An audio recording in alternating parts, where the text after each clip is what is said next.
کہنے لگے آپ ہمارے ساتھ آپ ہمیں ووٹ دیں. میں نے کہا کس چیز کو ووٹ دوں؟ کہ وہ جو آپ نے کل تقریر کی تھی ہم تو اسی کو بات کرتے ہیں. تو میں نے کہا کچھ تفصیل تو بتاؤ نا، تم نے لکھا کیا ہے؟ قانون کا مسودہ کہاں ہے؟ قانون کا مسودہ ان کے پاس نہیں تھا اور ترمیم لا رہے ہیں.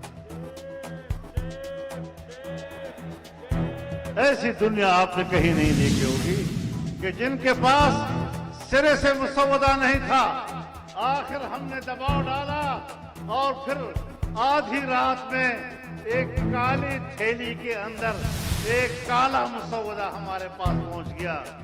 اور جب ہم نے اس کو لفافے سے نکالا، اس کا مطالعہ کیا، تو وہ آئین کو بھی تباہ کر رہا تھا، آپ کے انسانی حقوق کا خاتمہ کر رہا تھا، پاکستان کے عوام کے بنیادی حقوق کی اس میں نفی ہو رہی تھی، اس میں عدالتوں کی تباہی تھی، اس میں فوج کی تباہی تھی، اس میں انصاف کی تباہی تھی، اس میں عوام کی تباہی تھی. اور اگلے روز ہم نے بڑی صراحت کے ساتھ کہا کہ ہم پورے مسئلے کو ڈنکے کی چوٹ مسترد کرتے ہیں اور ہم اس کو ووٹ نہیں دیں گے.